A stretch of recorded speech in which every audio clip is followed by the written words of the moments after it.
করে টানো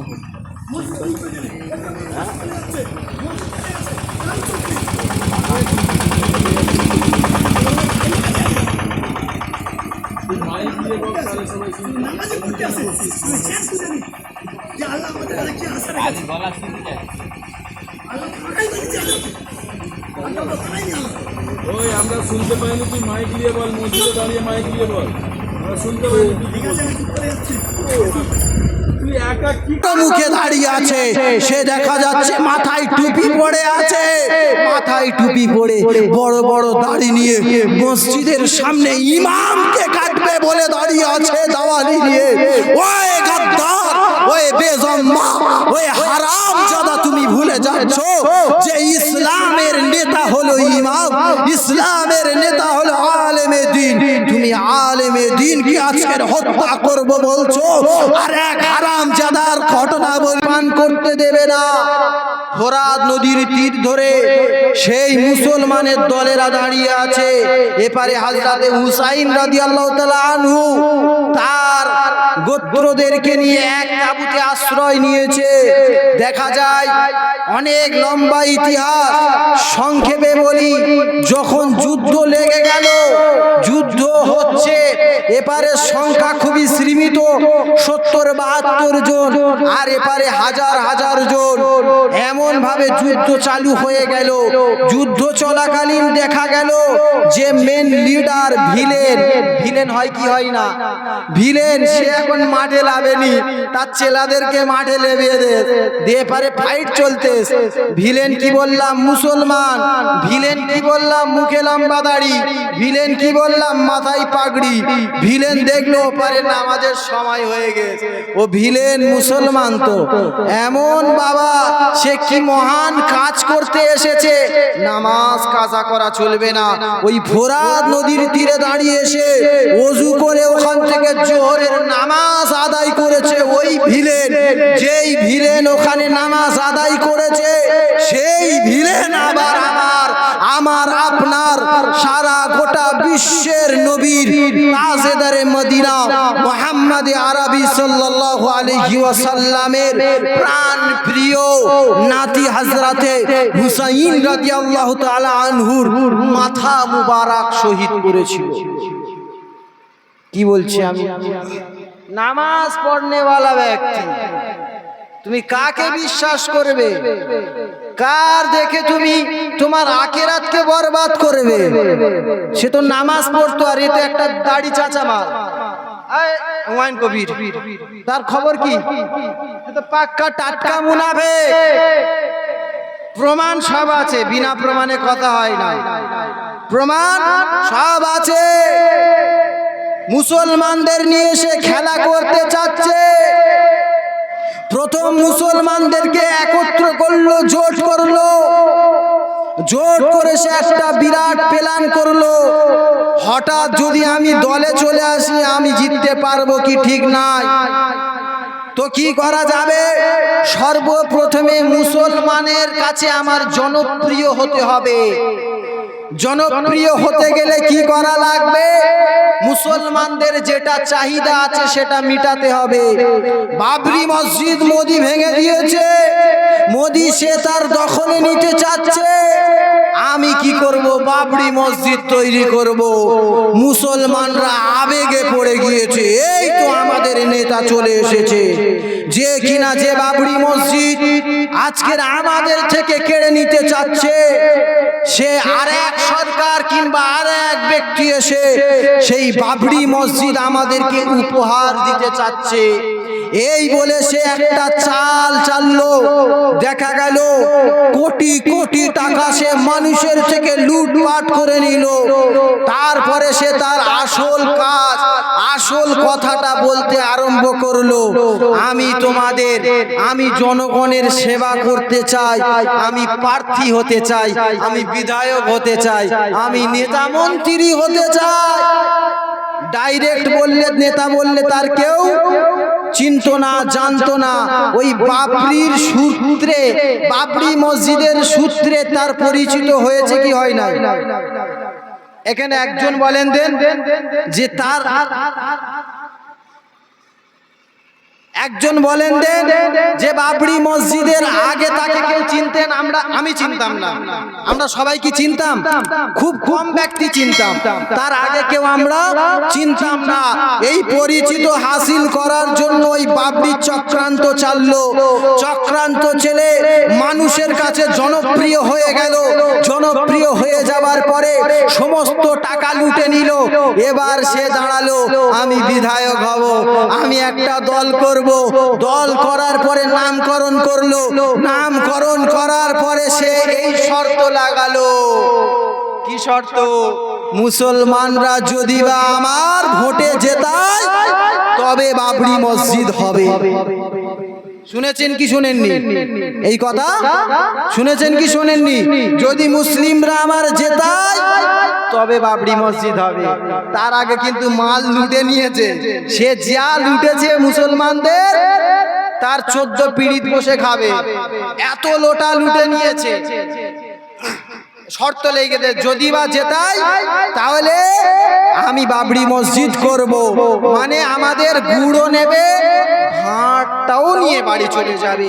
আবার দেখা গেল যখন মানুষের ইমোশনটাকে কাজে লাগালো, মানুষের আবেগটাকে কাজে লাগালো। হে মুসলমান এত বোকা! মুসলমান আবেগে পড়ে তার সকলে মাহবুব হয়ে গেল। সকলের কাছে সে প্রিয় হয়ে গেল। এতটা আবেগ তার মধ্যে, মানুষদের মধ্যে সে ঢেলে দিল। মানুষরা সকলে তাকে চায়। যেখানে যায় সেখানে শোনা যায় যে আমাদের হুমায়ুন কবির জিন্দাবাদ। ওহে মুসলমান বোকা, তুমি এখানে বলছো জিন্দাবাদ, আর ভিতরের খবর তুমি জানো না। তোমার টাকা লুটে নিয়ে, কোটি কোটি টাকা লুটে নিয়ে প্রথম সে একটা বিরাট অ্যাসেট করে ঘরে বসতি হয়েছে।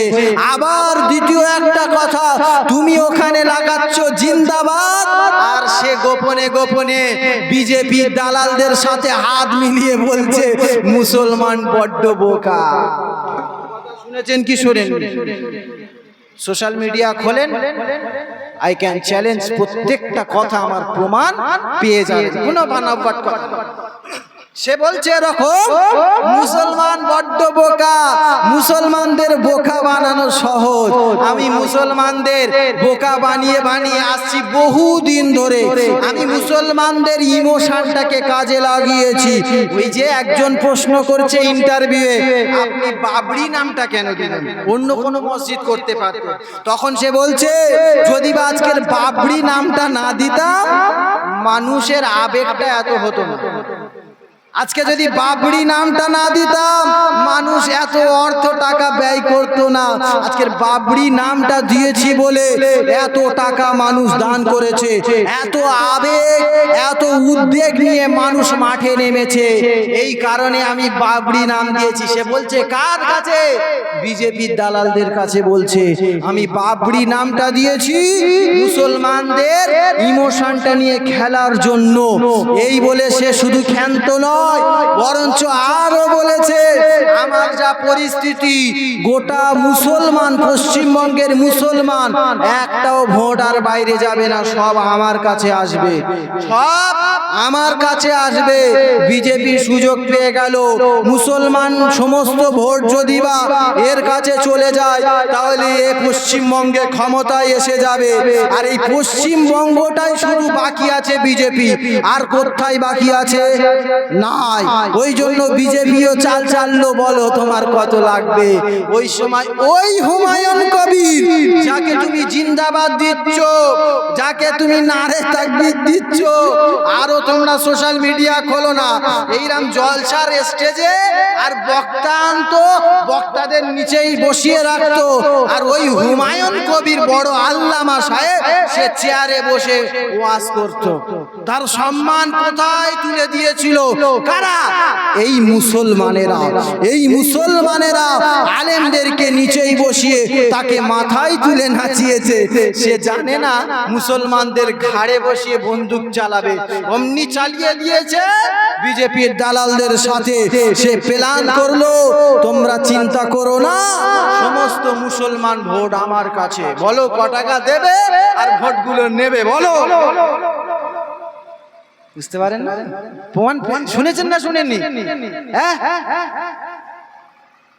এরকম কারবার চলছে বাপ। 1000 কোটি টাকা, 1000 কোটি টাকার বিনিময়ে মুসলমানদের ভোট বিক্রি হয়ে গিয়েছে। ভোট এখন পড়েনি, ভোট এখন পড়েনি, বিক্রি হয়ে গিয়েছে অলরেডি 300 কোটি টাকা অ্যাডভান্স নিয়ে নিয়েছে, 700 কোটি টাকা ভোটের পরে। তার মানে বিজেপি 300 কোটি টাকা খেলো। আমি একটু আগে বললাম গুড়ও নেবে, ভাঁড়ও নেবে। 300 কোটি টাকা বিজেপির কাছ থেকে নিল, মসজিদের নাম করে কত হাজার কোটি টাকা নিল ঠিক নাই। এত কোটি টাকা নিচ্ছে শুধু মুসলমানদের মারবার পেলান, এছাড়া অন্য কিচ্ছু। ওই তো একটু আগে বললাম হযরতে হুসাইন রাদিয়াল্লাহু তাআলা আনহুর কে মেরেছিল? মুসলমান। আরো বাস্তব প্রমাণ দেব, আরো দিব, এখানে না, কেউ মাইন্ডে নেবেন না। বাস্তব কথা বলা দরকার আছে না নাই? হ্যাঁ, মানুষ সচেতন হবে তো, হওয়া দরকার আছে তো। আমরা সর্বপ্রথম বলি আল উলামা ওয়ারাসাতুল আম্বিয়া, জানি কি জানি না, সকলে শুনেছি কি শুনি নাই? উলামারা নবীর ওয়ারিস। এই উলামা তো আমরা তো খুব নিম্ন পর্যায়ে, এটা আমার বলাও মনে হচ্ছে ভুল হয়ে গেছে। আমার নবীকে যদি বা মারতে পারে, আর আমাদের মতো চুটকে চাটকে আলেমদের মারাটাও কোনো ব্যাপার না, তাই না?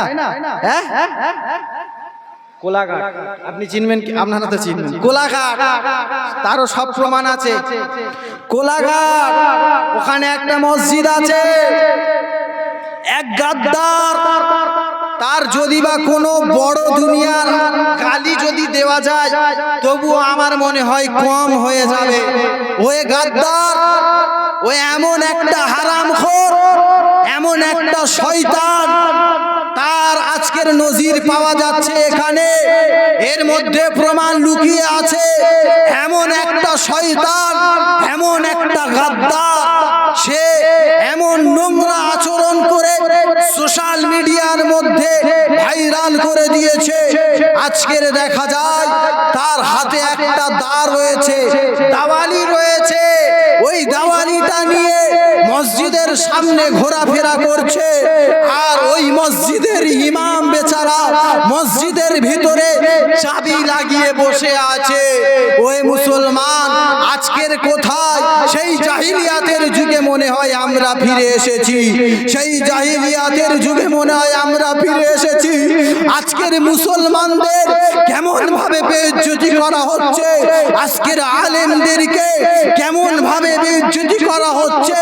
আজকের দেখা যাচ্ছে একটা আলেমকে, একটা ইমামকে, একটা ইসলামের নেতাকে মারবার জন্য দা নিয়ে বাইরে দাঁড়িয়ে আছে। সে বলছে একটা বার মসজিদের বাইরে তুই পা দে, তোর ঘর থেকে গর্দানটা আমি নামিয়ে দেব। ওহে জানোয়ার, তুই ভুলে গিয়েছিস, ওহে শয়তান তুই ভুলে গিয়েছিস, তুই যে দুনিয়াতে আগমন করেছিস হালাল পন্থায়। এই হালাল হওয়ার আগে তোর পিতামাতার বন্ধনটা হারাম ছিল, তোর ওই পিতামাতার বন্ধনটা হালাল করেছে এই ইমাম সাহেব। তোর পিতা মরে গেলে জানাজাটাও পড়াবে এই ইমাম সাহেব, এই আলেমে দিন তোরও জানাজাটা পড়াবে। ওহে গাদ্দার, ওই মুসলমানের সর্দার হয়ে আজকের গাদ্দারি করছিস। ওহে জানো তুই আজকের একটা ইমামকে কেমন করে মারতে পারছিস।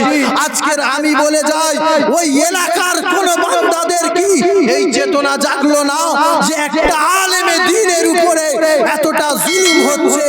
এই দিক দিয়ে কেউ চিন্তা করলো না। ওই মুসলমান, ওই মুসলমান, আজকের আমাদের সমাজটা কোথায় চলে যাচ্ছে, কত জঘন্য সমাজ হয়ে যাচ্ছে। কিন্তু সে জানে না সে কত নোংরা, কত খারাপই কাজ করছে।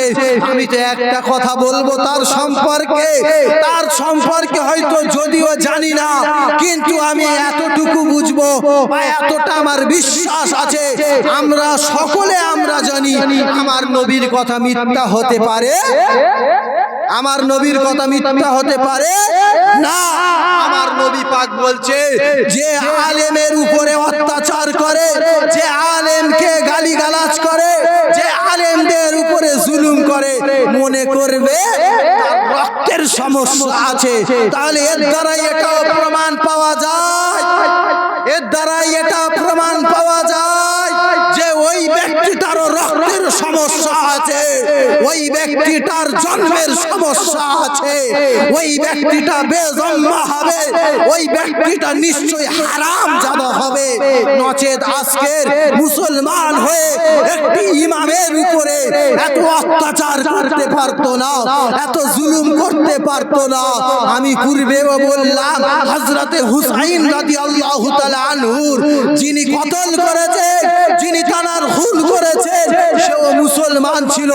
মুসলমান ছিল বলে তাকে মাথায় বসানো যাবে না। হুমায়ুন কবির সেও মুসলমান, মুসলমান বলে তাকে মাথায় বসানো যাবে না। অনুরূপ ভাবে এই জায়গার ব্যক্তিকেও মাথায় বসানো যাবে না। ভিডিও আমার কাছে আছে, ওর মধ্যে আমি দেখতে পাচ্ছি তারও মুখে দাঁড়িয়ে আছে, সে দেখা যাচ্ছে মাথায় টুপি পড়ে আছে, মাথায় টুপি পড়ে বড় বড় দাড়ি নিয়ে মসজিদের সামনে ইমামকে কাটবে বলে দাঁড়িয়ে আছে দাওয়ালি নিয়ে। ওই গাদ্দার, ওই বেজম্মা, ওই হারামজাদা, তুমি ভুলে যাচ্ছ যে ইসলামের নেতা হলো ইমাম, ইসলামের নেতা হলো আলেমে দ্বীন। তুমি আলেমে দ্বীনকে আজকের হত্যা করব বলছো, আর এক হারামজাদার ঘটনা বল